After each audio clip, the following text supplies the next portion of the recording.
de Atibaia, os irmãos Clote, e realizamos uma incrível expedição de carro para o deserto do Atacama, onde rodamos 9.700 quilômetros, passamos por 4 países em 24 dias de viagem. Se você gosta desse tipo de vídeo, já aproveita, se inscreve no nosso canal, acompanha todos os vídeos, que vai ter imagens e fotos sensacionais.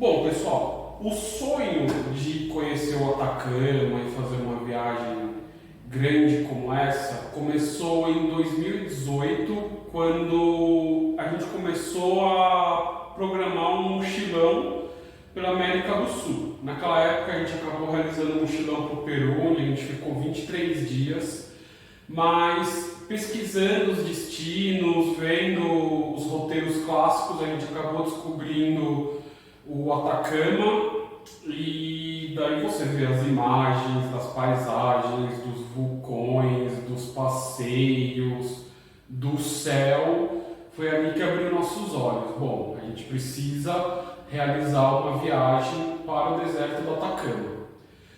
Realizamos o mochilão 2018 para 2019, mas os anos se passaram, só trabalho. Quando a gente vai viajar, muda de emprego, e daí muda de emprego de novo, e eu largo o mercado corporativo e viro autônomo, e se passaram alguns anos. Em julho de 2021, no auge do Covid, eu ainda não estava vacinado e comecei a passar mal, vomitar, tossir e bora para o hospital. Faz um monte de exame e o bendito teste do Covid deu positivo. Eu moro sozinho, fui para casa dos meus pais, realizei muitos outros exames no hospital e deu que eu estava com o pulmão comprometido. E algumas semanas antes eu tinha perdido um amigo na minha idade, na faixa dos 30 anos, então o susto foi muito grande. Fiquei uns 4, 5 dias bem ruim por causa do Covid, mas depois melhorei. E como eu fui para casa dos meus pais, todos eles do grupo de risco, meu pai, minha mãe e minha avó, fiquei trancado no quarto, e esses 10 outros dias que eu já estava bom, eu acabava não tendo muito o que fazer, só um notebook, um Wi-Fi e um susto, né? Falei, bom, agora eu preciso fazer as coisas que eu quero. E nesses 10 dias comecei a maratonar YouTube, vídeos de expedição, de destinos, e 95% da viagem que a gente realizou, do roteiro, do planejamento, saiu nesses 10 dias, em julho de 2021. Primeiramente, meu plano era ir sozinho em fevereiro, março de 2022, acabando a alta temporada, passando o carnaval, mas as fronteiras fechadas, o Covid não ia embora, não tinha certeza quando seriam liberadas as fronteiras para mim poder viajar, e de repente foi chegando o final de ano, e veio uma outra onda muito forte, e daí o sonho novamente adiado. Não vou realizar essa expedição para o Atacama em fevereiro, março de 2022. Naquela época eu tinha decidido não contar para minha família, só mais ou menos um mês antes. E daí chegou o começo do ano, eu acho que foi no Natal, Ano Novo, não lembro, e falei, eu ia viajar, eu ia para o Atacama, mas o Covid não deixou. Então vou ter que adiar, não sei quando. E minha irmã, como assim você vai para o Atacama sem mim? Que não sei o quê.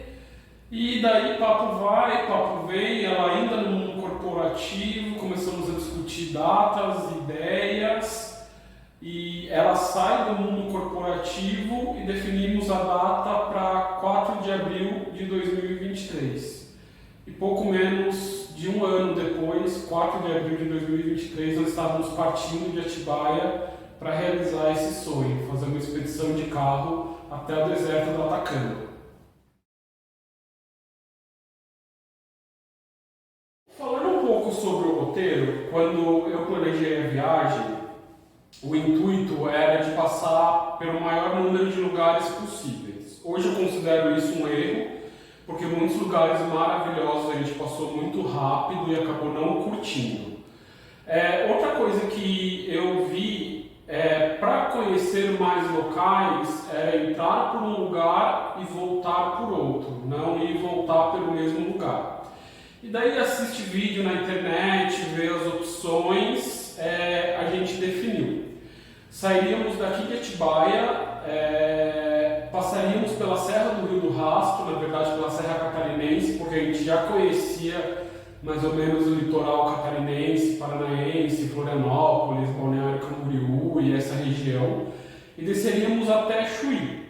Daí passaríamos alguns dias no Uruguai. O Uruguai é um país curto, tem mais ou menos 700, 800 quilômetros para atravessar ele, e depois de cruzar o Uruguai, a gente entraria na Argentina e cruzaria mais ou menos leste-oeste Argentina, da fronteira do Uruguai até Mendoza, que dá mais ou menos uns 1.500 quilômetros, se não me falha a memória. Por que essa opção? Porque eu tinha visto, já tinha visto em outros vídeos e pesquisando, que entre Mendoza e Santiago, que é aproximadamente uma distância de 300 quilômetros, a gente cruza literalmente por dentro dos Andes e passa pelos famosos caracoles. Se você não conhece, aí pesquisa na internet, assiste todos os nossos vídeos que você vai ver. Então optamos por fazer isso, cruzamos da Argentina para o Chile fazendo a travessia Mendoza-Santiago. Chegamos em Santiago, descemos um pouquinho para Cajón del Maipo, ficamos alguns dias lá, na verdade 2 dias.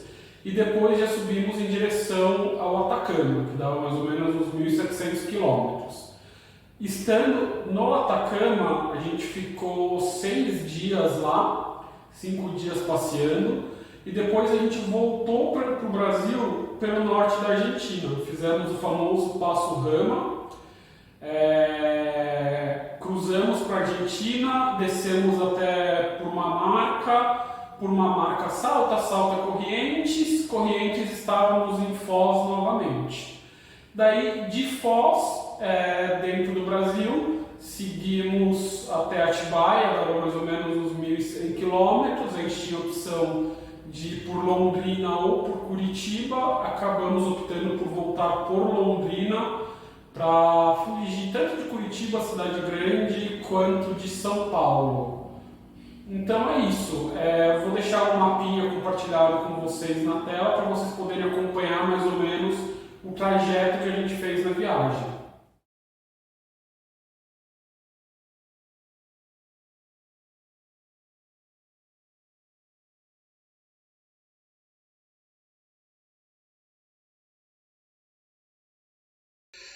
E o tão sonhado dia tinha chego, 4 de abril de 2023, uma terça-feira.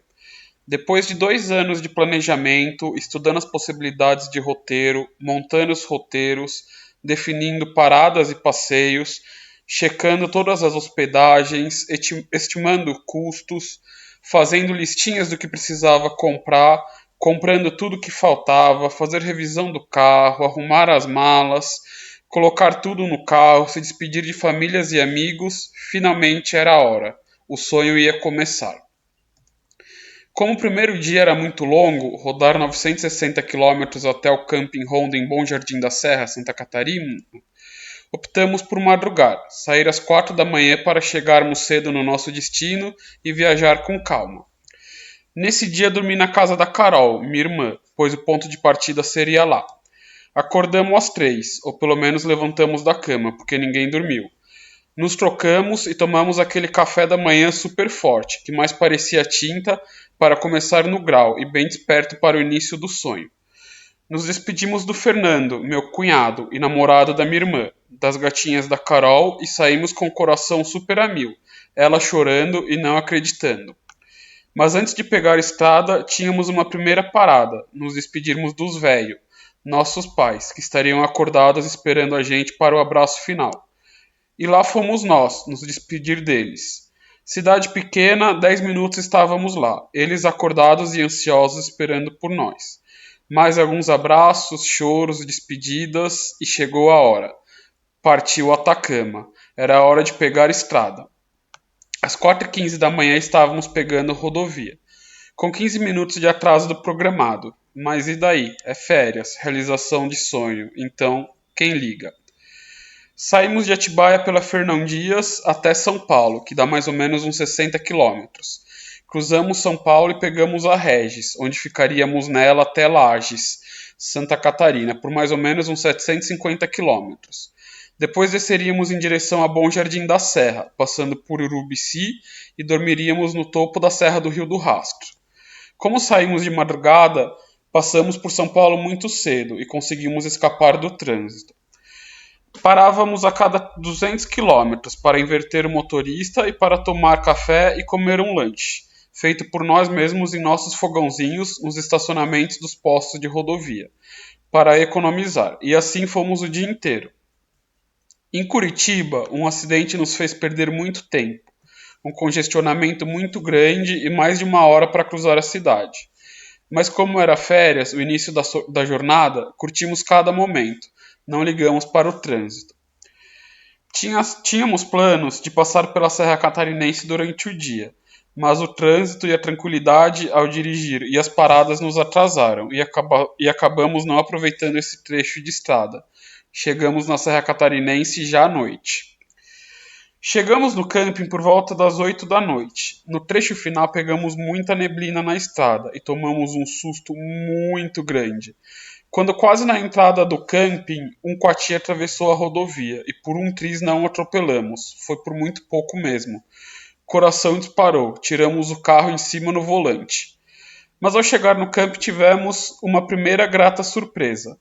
Para finalizar o dia e começar a realização do sonho com o pé direito, só tínhamos nós no camping, e os proprietários nos ofereceram o galpão onde ficava toda a excelente estrutura do camping, como cozinha, banheiro, para montarmos a barraca e guardar o carro lá dentro. Nos ajudou muito, porque dessa forma só precisávamos montar a barraca e pegar a roupa, comida para cozinhar, sem precisar desmontar o carro inteiro e montar todo o acampamento novamente.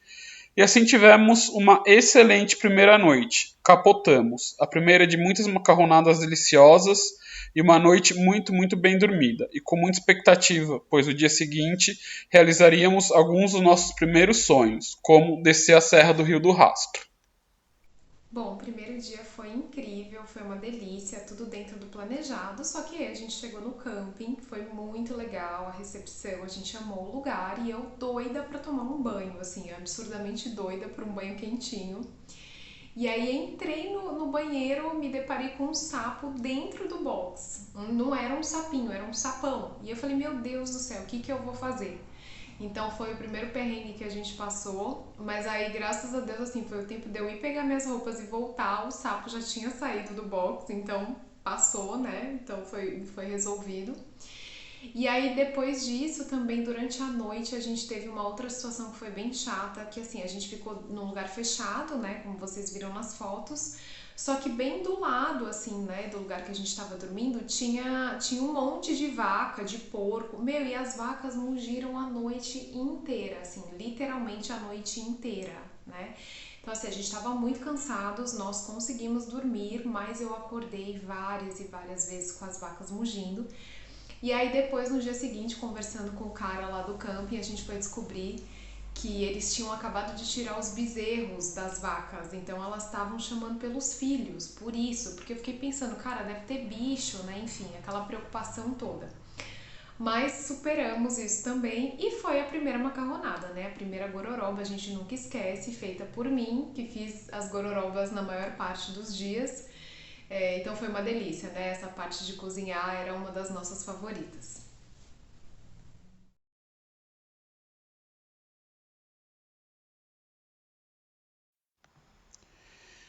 E dia 5 de 4 de 2023 começava nosso segundo dia de viagem.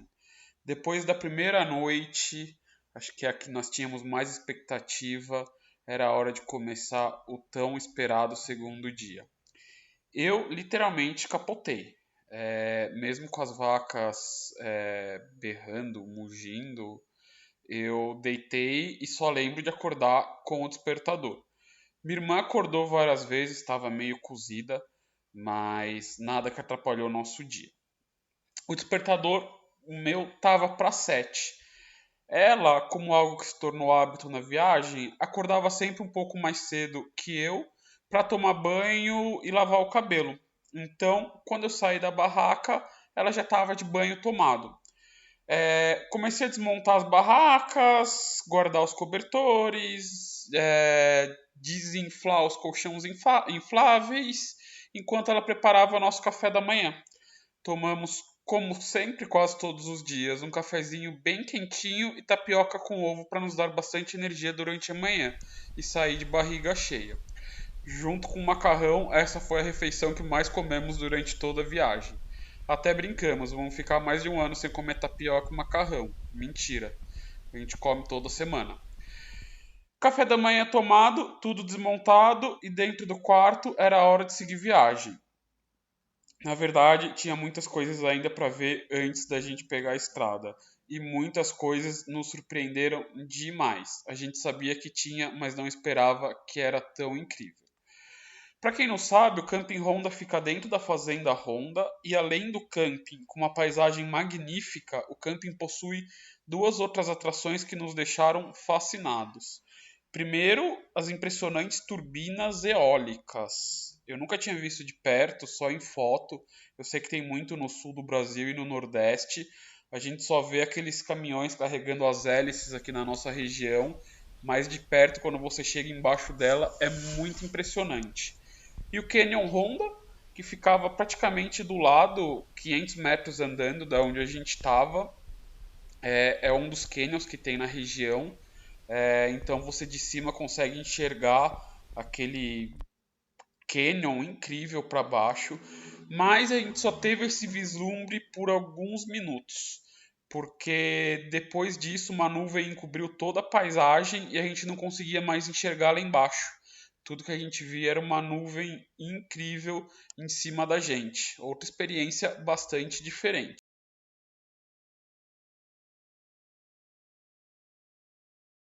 Depois de visitar as turbinas eólicas e o Canyon Honda, era hora de seguir para a atração principal do dia, a Serra do Rio do Rastro. Não rodamos 1 quilômetro e estávamos no mirante do topo dela, mas a serração cobria toda aquela vista maravilhosa, e infelizmente não conseguimos enxergar nada lá para baixo, somente uma grande nuvem branca. Curtimos um pouco o local, tiramos algumas fotos, compramos docinho e nos divertimos com os espertinhos do Quati, atrás dos doces dos turistas. Instalamos a GoPro no capô do carro e era a hora da descida. E muito em breve veio a surpresa. Algumas curvas passadas e a nuvem ficou lá em cima.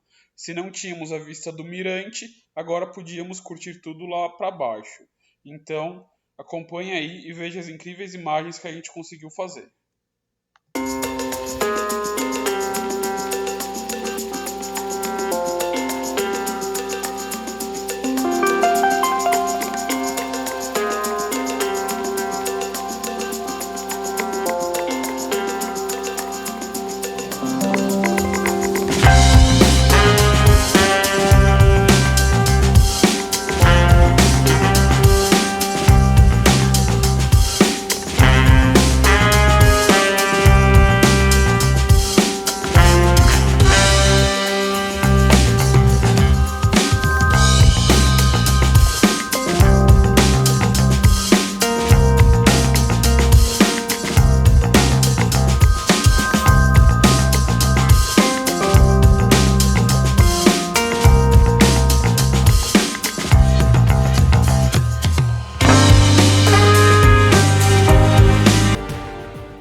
Maravilhados com tudo que já tínhamos visto desde que acordamos, era hora de seguir viagem.